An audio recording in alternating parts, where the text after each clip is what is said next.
ღირსი პაისი ათონელი. სიტყვანი მონაზნური ცხოვრების შესახებ. თავი მეხუთე. კარგი დასაწყისი მონაზნობაში. მამაო ერთმა უფროსმა მონაზონმა მირჩია, რომ სწორედ ახლა, როცა ვიმყოფები მონაზნური ცხოვრების დასაწყისში, უნდა ჩავუყარო საფუძველი სწორ თანმიმდევრობას, რადგან ეს შემდეგშიც დამეხმარება. ილოცეთ, მამაო, რომ შევასრულო ეს. დიახ, როცა დამწყები საფუძველს უყრის სწორ თანმიმდევრობას, შემდეგ აღარ შეუძლია მისი მიტოვება. როცა წლები გავა და დაბერდება, ეს თანმიმდევრობა შეეწევა თავის ღვაწლში, რადგან მისთვის შეუძლებელი იქნება სულიერი მოვალეობების არ შესრულება. ეს კი მრჩობლი ჯანმრთელობაა. აი ცხენებსაც კი პატარაობიდანვე ასწავლიან თოხარიკს. მამაო, რა არის თოხარიკი? ზოგიერთ კვიცს, ვიდრე უნაგირს დაადგამენ, უკანა ფეხებს წინასთან თოკით შეუკრავენ. თავიდან მას უჭირს სიარული, სირბილი, მაგრამ იძულებულია და ამდენად ეჩვევა ამგვარ სიარულს. მისი სულა არც სირბილს გავს და არც სიარულს, რაღაც შუალედურია, ძალიან ლამაზი. შემდეგ, როცა თოკებს ხსნიან, მას გონია, რომ ფეხები კვლავ შეკრული აქვს და ისე დადის, როგორც შეაჩვიეს. მიდის სირბილით და არც იღლება. ბებერ ცხენს კი არ შეუძლია თოხარიკის სწავლა, ამიტომაც ამბობენ, ბებერი ცხენი ახლებულ სიარულს ვეღარ სწავლობსო.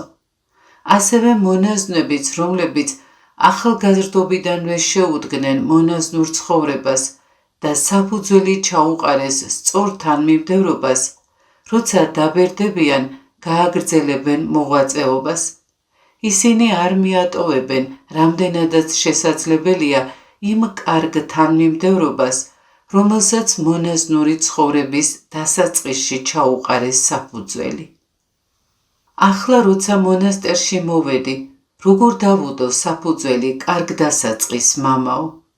კარგი დასაწყისი პირველ ყოვლისა მდგომარეობს იმაში, რომ გაამართლო შენი გადაწყვეტილება ქრისტეს მიმართ მასზე სრული მინდობით. კარგი დასაწყისია გაიაზრო მორჩილების არსი, რათა იგრძნო მისი საჭიროება. სხვაგვარად მას მონობად მიიჩნევ და დაიტანჯები.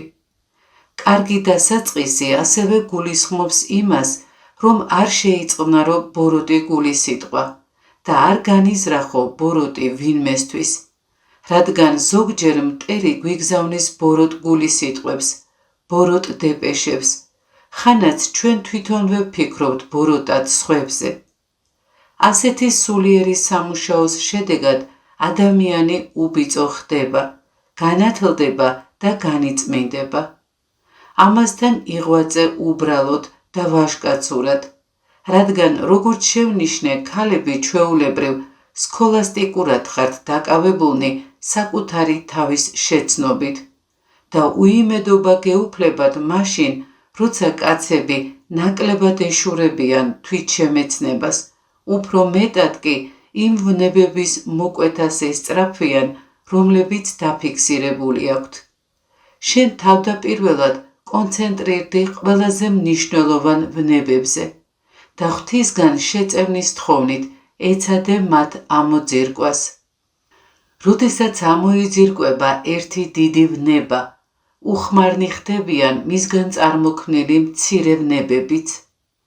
გარდა ამისა, ყოველთვის კეთილშობილებით იმოქმედე, განავითარე სიყვარული და თავგანწირვა. ესწრაფე, რომ შენ გაიღო სხვებისთვის სიყვარული და არა სხვებისგან მიიღო იგი. როცა ამას შეძლებ, სულიერად გაიხარებ და ისაზრდოებ ამ სულიერი დარბაისლობით. მამაო, ახლა როცა მონასტერში მოვედი, მინდა რაიმე მითხრათ იმასთან დაკავშირებით, თუ როგორ უნდა ვიცხოვრო. ხარ რა საწყის ეტაპზე, იზრუნე, რომ საფუძველი დაუდო სწორ თანმიმდევრობას კარგი ჩვეულებების შეძენით. ეს ჩვეულებები ძალიან დაგეხმარებიან. ქსმენია ანდაზა, ახალგაზრდობაში ზარმაცი, სიბერეში ღატაკი. მაშ ახლა როცა ახალგაზრდა ხარ, დაიცავი სიზუსტე შენს სულიერ მოვალეობებში და ნუ გამოტოვებ მათ.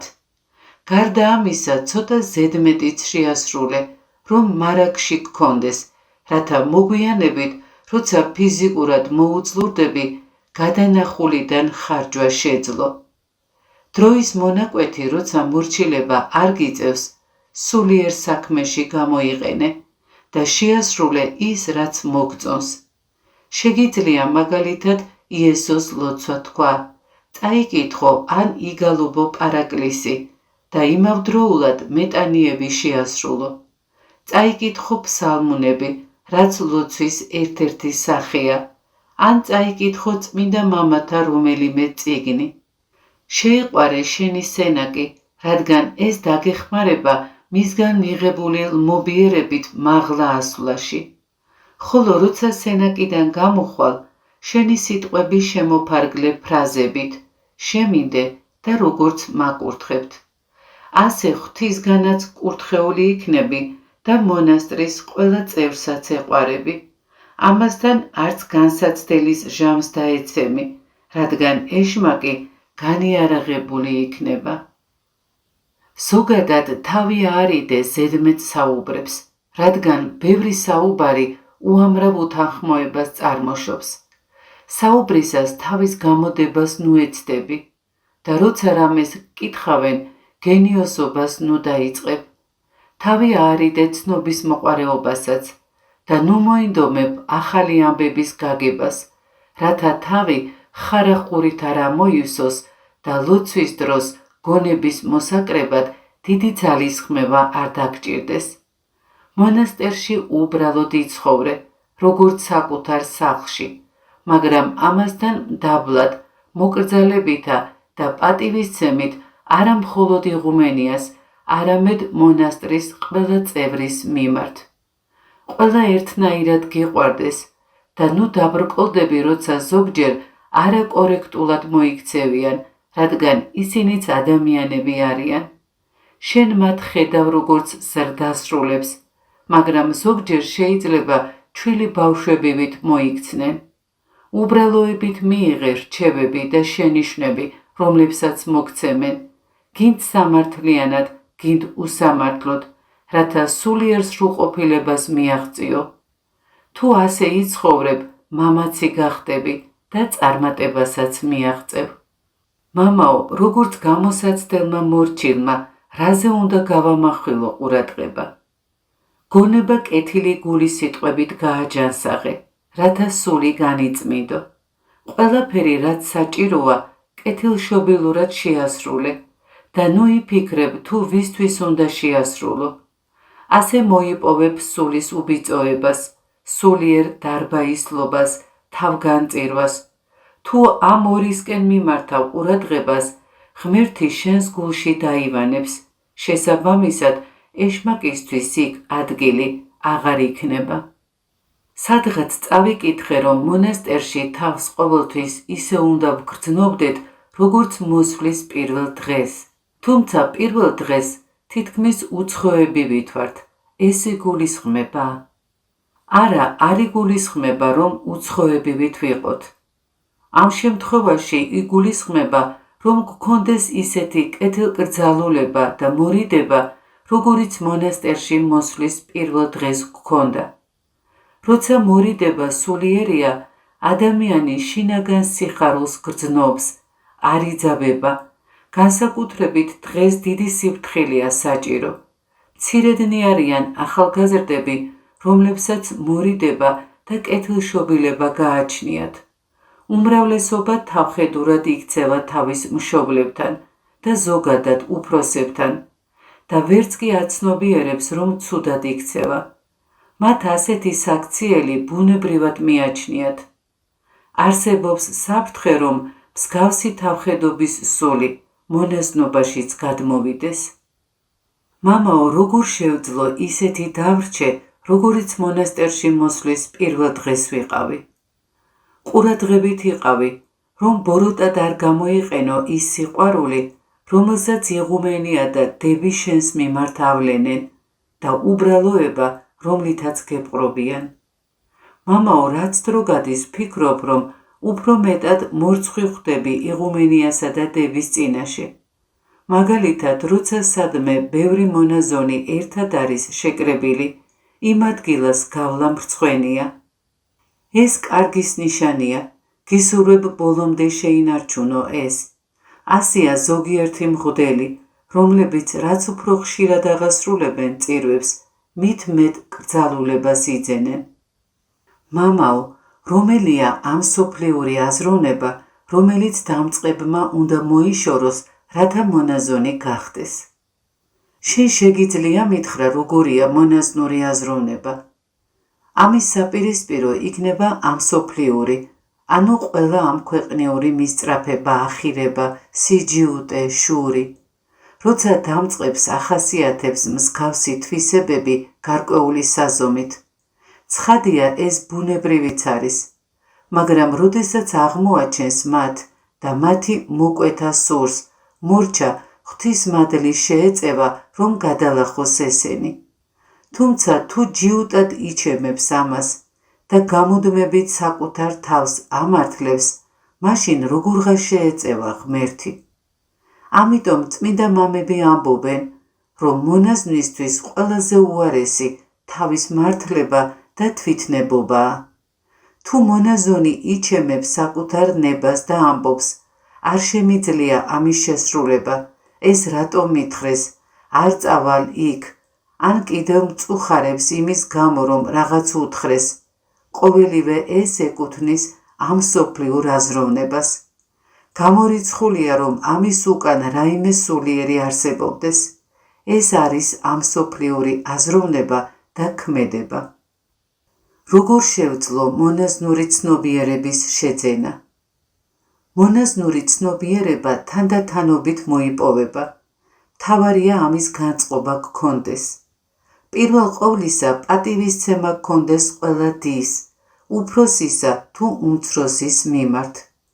უფროსებს კითხე, რა გავაკეთო, როგორ გავაკეთო. უმცროსებს სიფრთხილით, გონიერებით ესაუბრე. ასევე გქონდეს სიყვარული, კეთილშობილება, თავგანწირვა, მორჩილება. როცა რაიმე უსიამოვნოს გეტყვიან, მიიღე უბრალოებით და მიუგე, შემინდე, მორჩა და გათავდა. ნუ იფიქრებ ამსოფლიური საზომით და ნურაზდროს გაიმართლებ თავს, ყველაფერს მონაზნურად მიუდექი. რას უნდა ფიქრობდეს მონაზონი? როგორ უნდა იქცეოდეს მონაზონი? მონაზონი არ აღშფოთდება რაიმეს გამო, არც აღბრთოვანებას გამოხატავს, ყველგან მუხრუჭი აქვს. მოითმეს, პირველ ადგილზე მორჩილებას აყენებს და მზადაა შეასრულოს, რასაც ეტყვიან. ეს გქონდეს გონებაში და ეცადეს საქმით აღასრულო. ასე თანდათანობით მოიპოვებ მონაზნურ ცნობიერებას. მამაო, რისი ბრალია, რომ მონაზნური ცხოვრება მიჭირს? იქნებ ამსოფლიური აზროვნების, რომლითაც გავიზარდე. უნდა ითქვას, რომ შენ გახასიათებს ამსოფლიური ლოგიკა, რაც შენს სულიერ წინსვლას აფერხებს. ნელ-ნელა უნდა მოიკვეთო იგი და შეიძინო მონაზნური, მამებისეული სიფაქიზე და მსოფხედველობა, რაც საღვთო მადლს იზიდავს. თუ მონაზონს ამსოფლიური მსოფხედველობა აქვს და არ მოიკვეთს მას, მაშინ თითქმის ერისკაცი იქნება. ცხადია, დიდი მნიშვნელობა აქვს სულიერ აღზრდასაც, როგორც ოჯახიდან მოყოლილს, ისე მონასტერში მიღებულს. მრავალმა, ვინც სახლში ვერ მიიღო შეწევნა, როცა მონასტერში წავიდა, მიიღო შენიშვნები და წარემატა მაშინ, როცა სხვები, რომლებსაც უფრო მეტი წინაპირობები ჰქონდათ, იმის გამო, რომ შენიშვნებს აპროტესტებდნენ, ვერ წარემატნენ. მამაო, თქვენ მითხარით, რომ ახლა როცა მონასტერში მოვედი, უნდა ვეცადო ჩემს ხასიათში არსებული მგრძნობიარობა მართებულად განმავითარო. შეგიძლიათ განმიმარტოთ ეს. არსებობს ორი სახის მგრძნობიარობა, ამსოფლიური და მონაზნური. ამ მსოფლიურია მგრძნობიარობა, როცა ვინმეს აწყენინებ და შემდეგ სინდისი გამხელს, დარდობ, მოსვენებას ვერ პოულობ, მშვიდად დაძინების საშუალებას არ გაძლევს. მიუხედავად იმისა, რომ მოენანიე და შენდობაც ითხოვე, გამუდმებით ფიქრობ, რატომ ჩავიდინე ეს როგორ დამემართა, ახლა სხვების თვალში დაკნინებული ვარ. მონაზნურია მგრძნობიარობა, როცა ვინმეს აწყენინებ, მიხვალ და მის წინაშე მეტანიას შეასრულებ, შენდობას სთხოვ, შემდეგ კი ყურადღებით იქნები. მონაზნური მგრძნობიარობა მოიცავს სიყვარულსა და სიმდაბლეს. დაეცი დაბლდები, სიყვარული გაქვს, ყურადღებით ხარ. ახლა ეს მგრძნობიარობა უნდა შეიძინო. ამ მსოფლიური მგრძნობიარობა მცირედი დაკვირვებულობით, თანდათანობით, მონაზნურად და სულიერად გადაიქცევა.